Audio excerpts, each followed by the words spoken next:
Tonight, as you lie down and let the last thoughts of your day slow and soften, you find yourself walking somewhere very far away from your own time, yet strangely close to something deep and old inside you, and the noise of the present world fades until there is only warm air, the smell of dust and distant water, and a low golden light that says the sun has almost finished its work for the day.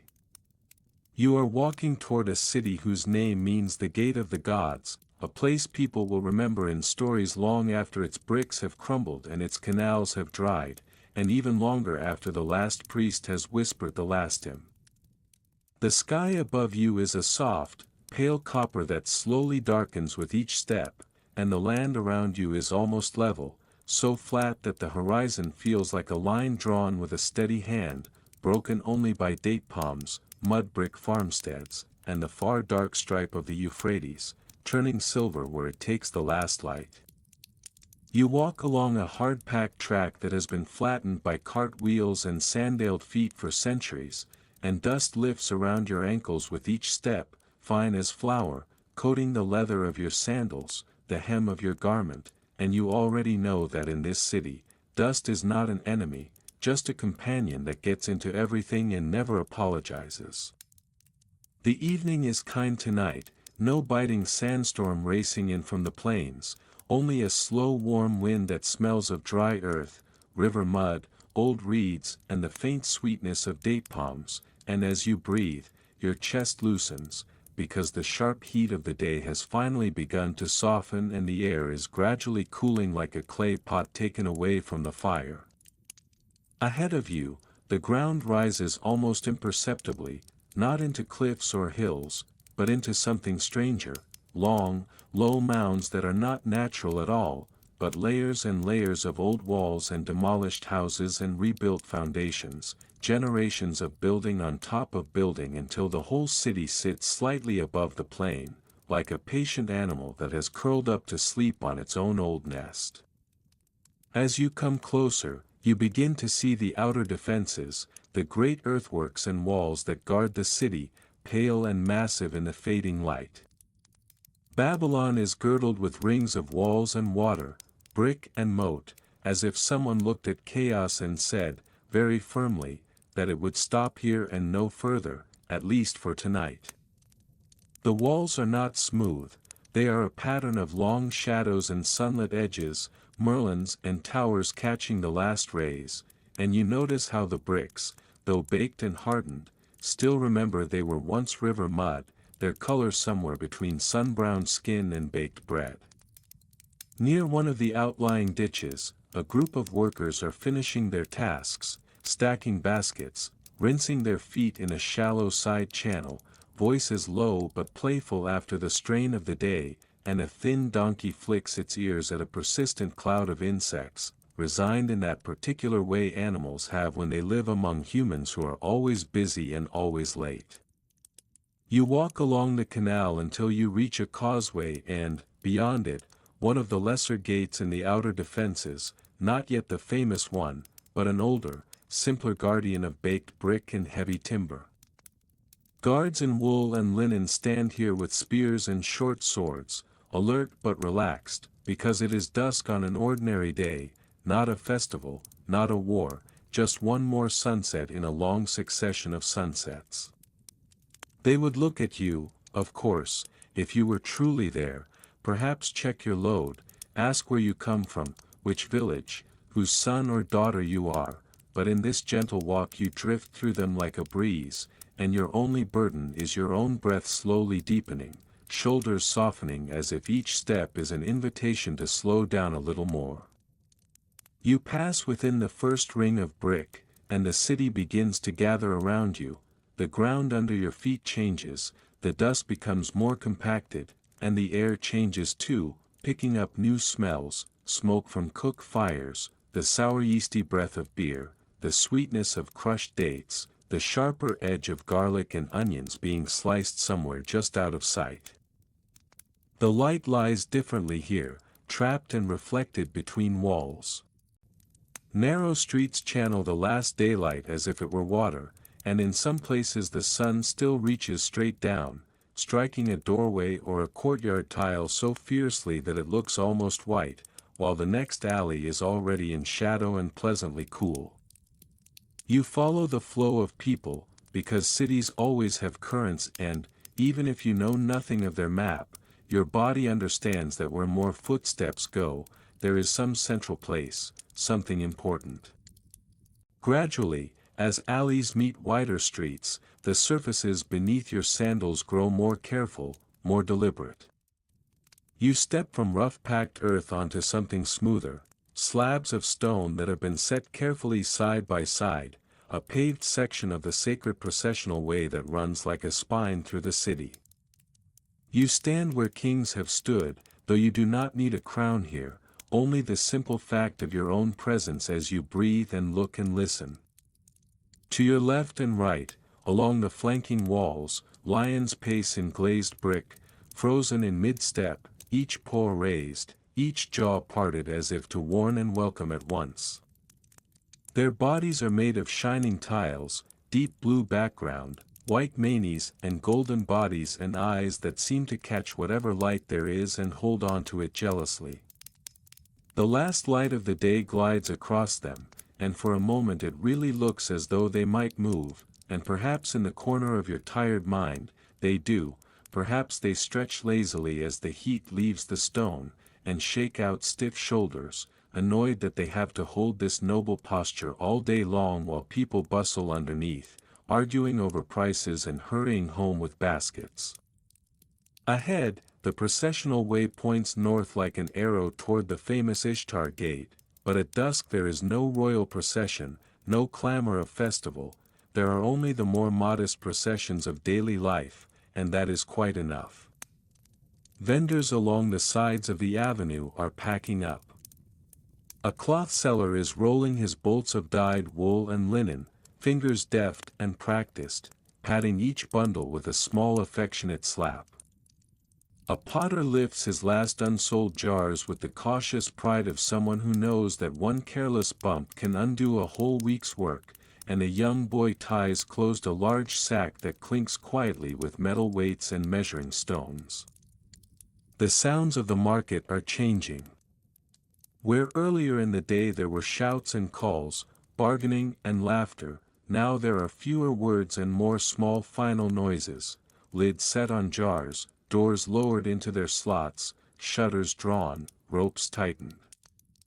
A goat complains softly as it is urged homeward, hooves scuffing against stone, and someone far away sings a snatch of a working song without finishing it, letting the tune trail away into a yawn. The air has thickened with smells. From a nearby bakery, whose oven has been hot since before dawn, the last loaves are being drawn out, and the odor of fresh bread, slightly charred at the edges, is almost overwhelmingly comforting, the kind of smell that makes every human, regardless of century, think in exactly the same words, I am hungry, and also, I am home. From somewhere closer to the great temple quarter, another scent drifts in, thinner but more insistent, incense, made from resins and woods that have traveled farther than most people ever will, cedar and juniper and other aromatics, their smoke curling into the air to remind the gods that tonight, as always, they are invited and expected. As you walk slowly north, following the lions, the Ishtar Gate begins to rise before you, still half in shadow. Even in this dimming light, the glazed bricks hold on to a deep, underwater blue, as though someone captured a piece of the night sky ahead of time and set it in brick, so that when darkness finally comes it will find itself already mirrored on earth. Dragons and bulls stride across that blue surface, row after row, their lines precise and confident, their bodies picked out in gleaming relief. You tilt your head back, and still the gate towers, crowned with battlements that cut the sky into neat, regular teeth. You do not have to pass under it tonight if you do not wish to, it is enough to stand here and feel how the scale of it changes your breathing, slowing your chest as if in the presence of something solemn and deliberate. These bricks have seen kings ride beneath them, and embassies, and envoys, and prisoners, and everyday donkeys laden with sacks of grain, and to all of them they have shown exactly the same composed expression. Near the base of the gate, a small group of workers sit on their heels, sharing a simple evening meal. A round loaf is broken, a clay jug is passed from hand to hand, each person taking a long swallow of thick, grainy beer and then wiping their mouth with the back of a hand already dusty from work. One of them, a woman with quick eyes, laughs at something said too quietly for you to hear, and the sound rises like a small bright thing against the looming mass of the gate. You leave them to their meal and, instead of going outward with the royal road, you turn inward, toward the heart of the city, letting smaller streets fold around you once more. The world tightens into mud brick walls and wooden doors, some already closed, others standing open to let out heat and smoke before night cools everything. In some doorways, children sit dangling their legs, too sleepy to play and not sleepy enough to go inside, their voices soft as they watch strangers pass and pick at the last crumbs of bread. The city here is a tapestry of surfaces. Under your fingers, the wall beside you is rough, grains of sand embedded in the mud, still radiating heat from the day. Beneath your soles, the street is uneven, its little rises and dips memorized by every local foot, but new and interesting under yours. The rhythm of your steps falls into the same pace as everyone else's, a slow, measured speed appropriate for evening, when there is no reason to rush because the work is done and the night cannot be hurried away. Somewhere above you, unseen, a roof door creaks as it is pushed open, and you can hear the shuffle of bedding being dragged onto a flat roof, the soft thump of woven mats laid down, the quiet instructions of an older voice telling younger ones to stop racing around and start preparing to sleep. For many families, the roof is the coolest and kindest place to spend a summer night, closer to the stars and farther from the smells of cooking and the tiny gossip of insects in the courtyard below. You pass a narrow opening in a wall and glimpse, just for a moment, a household courtyard. A clay oven glows like a captured sunset against one side, its interior embers fading from white to orange to deep red. A woman squats beside a low table, dividing out the meal, bowls of stewed lentils and onions, flat bread, a small dish of pickled something sharp and salty to wake up weary tongues. A little altar stands in one corner of the courtyard, not grand, just a raised platform of plastered brick with a small lamp burning in front of it and a few offerings placed carefully there, a pinch of grain, a little piece of bread, the explanation of someone's hopes in silent form. You do not intrude, you merely drift past, but the scene lingers with you, that mixture of practical and sacred, hunger and gratitude and habit blending into a quiet ritual that marks the boundary between the busy day and the shorter, interior labors of the night. As you walk, notices in the edges of your vision build a picture of the city's inner life. Here, a doorway where a scribe has hung a small seal impression, letting people know that contracts can be written and witnessed inside. There, a noise of hammer on metal from a smith who is reluctant to stop working, perhaps because he is late on a job, perhaps because his mind, like yours sometimes, finds a strange kind of peace in repetitive motion. Overhead, the sky deepens from copper to violet to a soft, endless dark, and on its surface the first stars appear like tiny punctures where some other, brighter reality leaks through.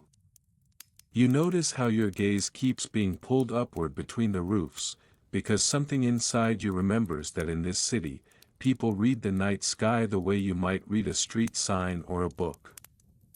Looking for omens and patterns that will tell them how tomorrow might go.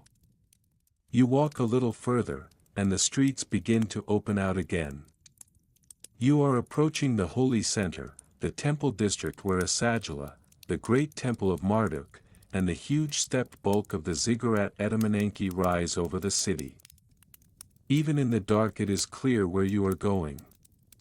The ground under your feet feels more carefully laid, the streets are straighter, the walls higher. A low and steady sound meets your ears before you see anything clearly, chanting, in human voices, many of them, but controlled, sung on a narrow band of notes, repeating words that have been repeated so often they feel less like speech and more like a part of the landscape. The air is thicker here with incense. It hangs in faint pale streams from the temple courtyards, carrying that particular sacred smell of wood and resin that is not altogether different from the smoke of ordinary cooking fires, yet undeniably more deliberate, more expensive, more directed. You step into a broader open space, and there they are, the temple and the tower. Asagila is not a single building you can grasp in one glance, it is a complex, a little city within the city, a series of courtyards and rooms and gateways, all oriented along lines someone fixed long ago with great seriousness, aligning earthly bricks with heavenly paths. Beside it, Edamananki rises, terrace upon terrace, a mountain made of chipped river clay and human intention, its edges softened by distance and darkness. Its top is invisible from where you stand, somewhere in the deepening blue above, and on that summit, almost hidden from view, lives a little temple where, at certain times, the god is believed to rest as if in a high, quiet chamber between earth and sky.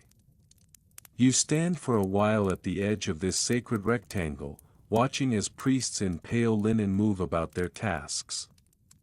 They carry trays with small loaves and cups, jugs of beer, the food that is offered first to the god and then shared, later, among those who serve him. You notice how their movements are both practical and ritual, the way anyone's job can be, a mixture of genuine belief and muscle memory, of devotion and the comforting familiarity of work done every day. There is a hint of solemnity here, yes, but there is also something deeply human and ordinary. One priest stifles a yawn as he passes behind a column. Another adjusts the hem of his robe with a small, irritated gesture when it brushes against a damp patch of floor. Two novices exchange a quick conspiratorial glance when an older superior turns away, no doubt thinking what novices everywhere think, that they will someday run things more sensibly. Somewhere within, behind closed doors you cannot see, a statue of Marduk stands or sits, heavy with gold and lapis and the accumulated reverence of centuries. Tonight, you do not need to see it.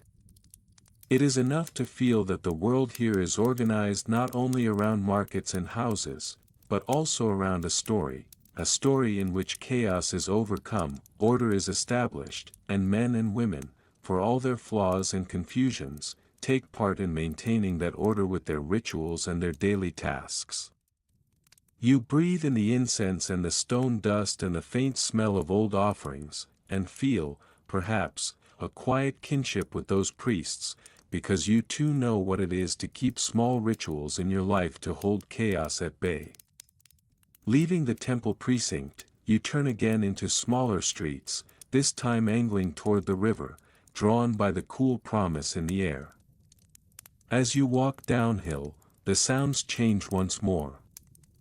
You start to hear water, not the wild crash of surf or waterfalls, but the more composed murmur of a large river moving through a constrained channel. The air grows damper, and the smells shift toward mud and reeds, damp wood, the faint fishy tang that clings to boats and nets no matter how often they are scrubbed. You emerge at last onto the embankment of the Euphrates, where the city meets its lifeblood. The river moves past in the half-dark, its surface dimpled by small currents and by the passage of boats, some still moored, some only now coming in from late errands. Along the water's edge, there are simple wooden piers and heavier stone constructions where cargo can be loaded and unloaded.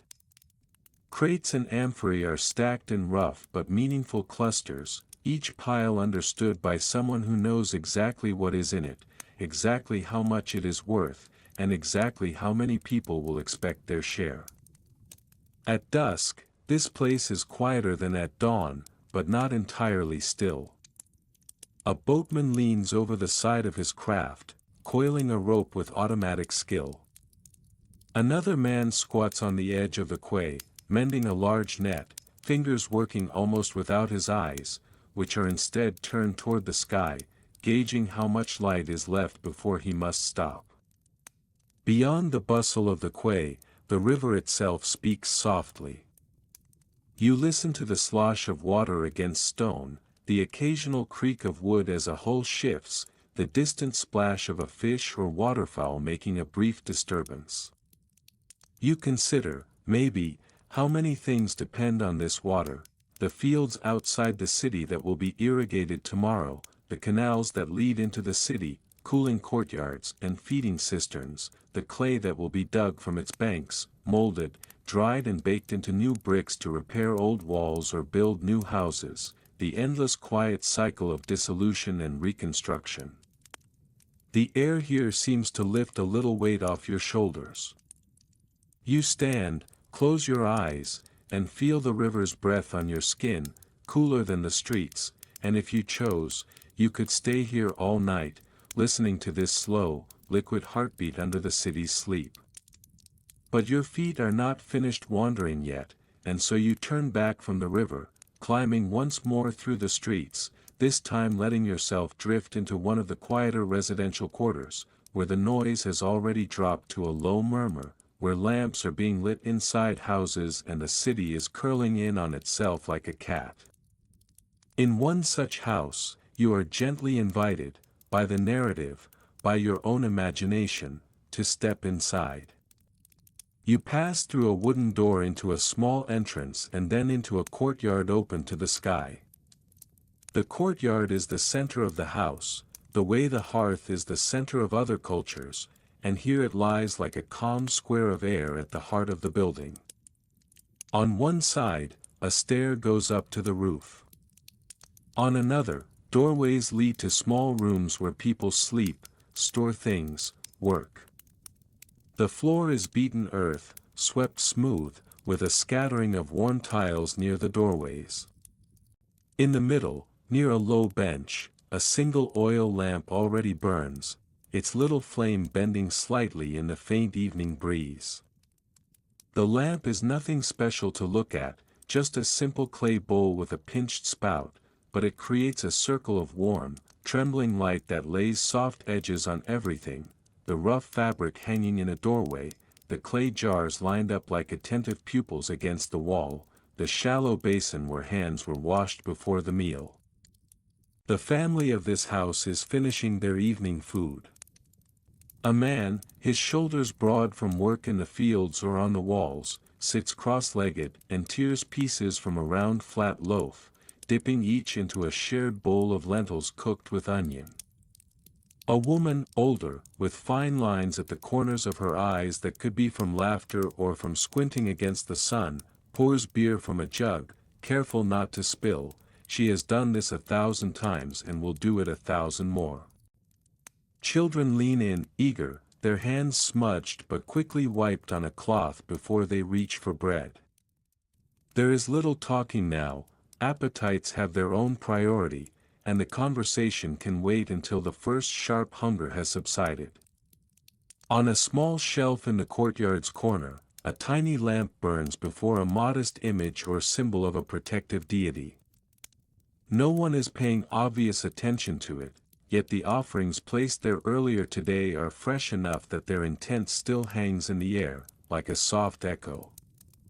After the bowls are mostly empty and the bread reduced to crumbs, the family does not rush to disperse. They sit for a while in that particular post-meal quiet, where a body that has been fed simply wants to rest and digest, and the mind, which has been busy all day, allows itself to wander. The man leans back against the wall with a sigh that is not unhappy, just honest. The older woman tucks stray hairs back into a scarf. A child yawns so widely that their jaw creaks and then, embarrassed, laughs at themselves. You sit with them, in a sense. You do not take food from their bowls, but you share their silence, feeling how the small concerns of the day, how much grain came in, whether the neighbor was rude about the borrowed tool, whether the eldest child really did finish their task at the temple, start to loosen their grip as the night thickens. Later, the little tasks resume. A pot is scrubbed with sand and water. A jug is refilled from a storage jar. The lamp is trimmed with practiced fingers, the wick is adjusted, a drop of oil spilled on the floor and wiped up with a fragment of cloth. The children are sent up to the roof with blankets. Their footsteps echo on the stairs as they climb, still whispering and making tiny complaints about who gets to sleep where. The older woman follows more slowly, her knees protesting a bit, yet accustomed to this daily climb, carrying folded bedding in her arms. You follow in imagination, climbing that narrow stair until the roof opens itself to you. Up here, the city is both nearer and farther. Nearest, you see other roofs, terraces with jars and mats, shadows of other families arranging their sleep. Farther, you see the silhouette of the great ziggurat against the star-pricked sky, its outline softer now, less imposing than it was earlier, as if even this massive piece of architecture must eventually relax its shoulders. The stars above are brighter than in any modern city you know, because there are no harsh lamps to drown them, each point of light stands clearly, and the river of the Milky Way is a visible band, like a faintly glowing path. The moon, whether a thin crescent tonight or a full round disk, hangs over the plains of the roofs and the dark channel of the Euphrates, painting edges in silver. In this culture, the night sky is not just decoration, it is a text to be read, a steady flow of commentary from the gods. Somewhere, in a courtyard or a small observatory, an astronomer priest will be noting the positions of certain stars and planets, recording them on clay for later interpretation, cross-referencing them with long lists of omens that say, if the moon behaves thus, then something will happen in the kingdom, or in the palace, or in the fields. Up on this humble roof, though, the family's concerns are smaller and more intimate.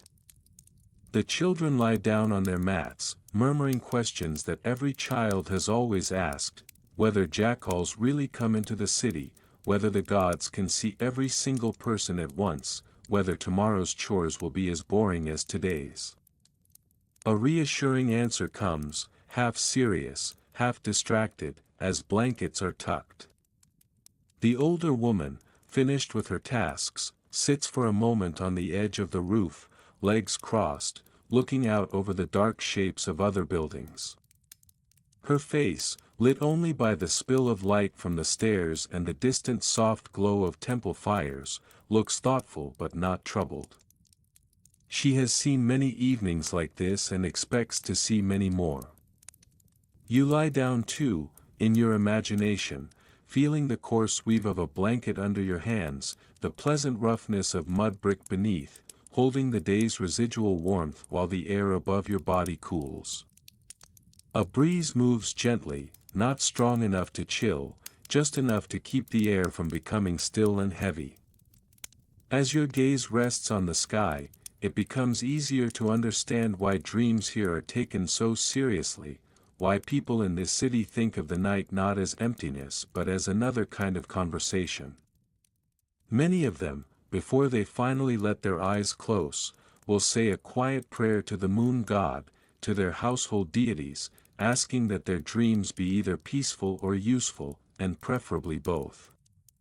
In one corner of the roof, a small brazier glows red, its coals banked low. It gives off just enough warmth to keep the night from biting, and a faint smell of charcoal and ash that is oddly soothing. Like the last pages of a book still warm from someone else's hands. Below, in the streets, the city has settled. There are still a few noises, a dog barking half-heartedly at nothing in particular, the roll of a small cart being pulled into a courtyard, distant laughter from some gathering that is slower to end.